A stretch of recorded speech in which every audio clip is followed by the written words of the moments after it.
lost in Budapest, my hidden treasure chest, golden grand piano, my beautiful Castillo, you, I'd leave it all. Alors, un petit rappel, un roman graphique, voilà, ça se présente sous forme d'un album, c'est très dessiné, mais il y a du texte. Exactement. Et ça raconte une histoire forte. Mademoiselle Caroline, c'est une habituée de Télématin. Je vous ai déjà parlé de ses albums. Elle a écrit sur la maternité, sur les régimes, sur les enfants.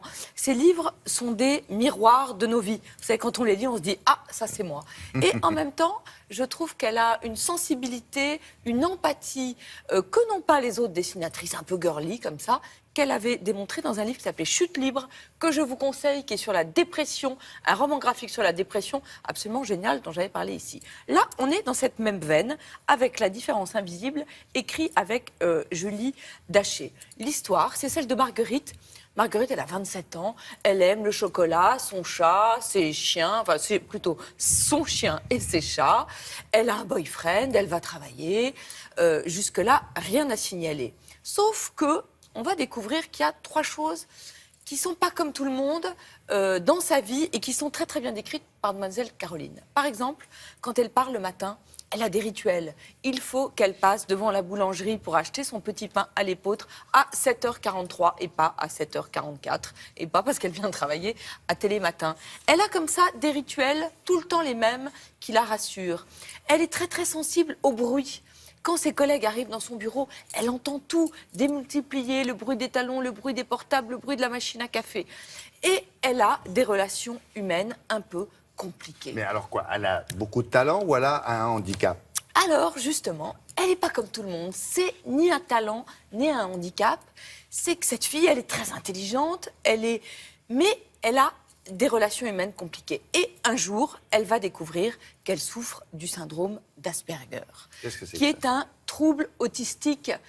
Alors, il y a jamais, comme il y a d'ailleurs 2 personnes dans la vie, jamais ne se ressemblent, il n'y a jamais 2 Asperger qui se ressemblent. Mais c'est très intéressant parce que on connaît des Asperger, on dit des aspis dans le langage médical, garçons célèbres. Est-ce que vous connaissez Joseph Chofanek? Joseph, c'est l'homme le plus gentil du monde. C'est l'homme le plus gentil. Drôle. Le plus drôle et le plus intelligent aussi. Daniel Tammet, il y a eu comme ça des témoignages de garçons souffrant du syndrome d'Asperger. Jamais de filles. Vous savez pourquoi? Parce que d'abord, pour 4 garçons, vous avez seulement une fille. Les garçons sont plus touchés. Et en plus, il y a une préface très très intéressante dans ce livre d'un professeur de médecine, un psychiatre, qui explique que les femmes, elles ont une capacité d'empathie supérieure aux hommes. Et que donc, elles arrivent à dissimuler ce que les hommes n'arrivent pas à faire. Ah ouais. Et que, du coup, elles arrivent à donner le change. Et on appelle ça des sortes de femmes invisibles, femmes caméléons. Sauf qu'elles souffrent énormément.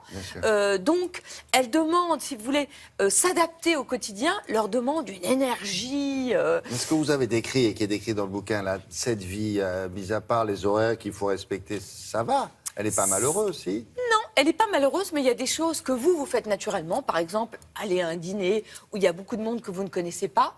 Eh bien, elle, ça lui demande énormément d'énergie. Non, moi, je suis comme elle.